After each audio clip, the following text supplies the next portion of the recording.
On the 19th of February 2020, Rowan Baxter set fire to his wife and children and killed himself. The country was shocked how a murderous bastard could do such a terrible thing. And then, to make things worse, the investigating officer said this. Our job as investigators is to keep a completely open mind.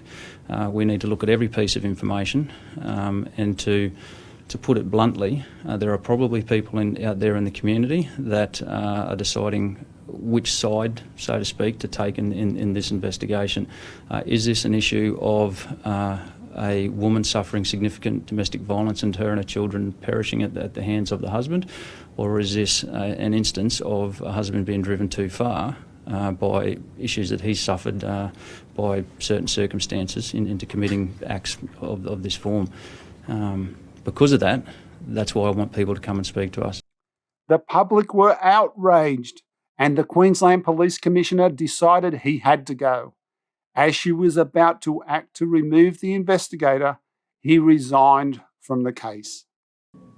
I think that once those comments are made, and as you see, there's been scathing, comments about those things that he said.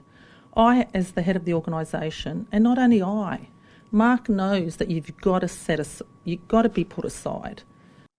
Since that event, the Baxter family tragedy has become the icon for domestic violence changes throughout Australia and the world. Many people told their stories. The media had an unquenchable thirst for this case. Those involved around this incident had been promoted, marketed, and idealised as good people who had this monster destroy their lives. Throughout Australia, coercive control laws have rapidly been introduced or about to be. The government has thrown money at women and children suffering domestic violence. Billions of dollars with grants, changes to no questioning of women's allegations, support services, changes making it easier for women to leave, and laws to further control fathers.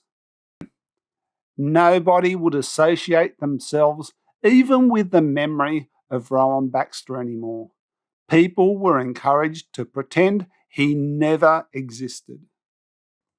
I knew as soon as I heard of this tragedy that Rowan Baxter could have been boxed in and this investigator could have been right. As the second anniversary approaches, what comes to light may shock society. I believe they all could have been saved.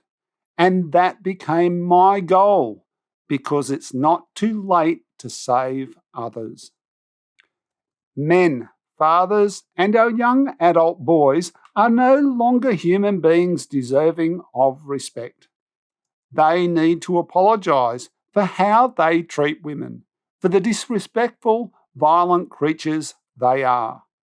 For those who are struggling through separation, those alienated, those fighting the family law system, there is hope ahead. Soon, this information will be released. Now is the time to subscribe to this channel so you get notification when this becomes public. Thank you to everyone who is willing to change to save lives.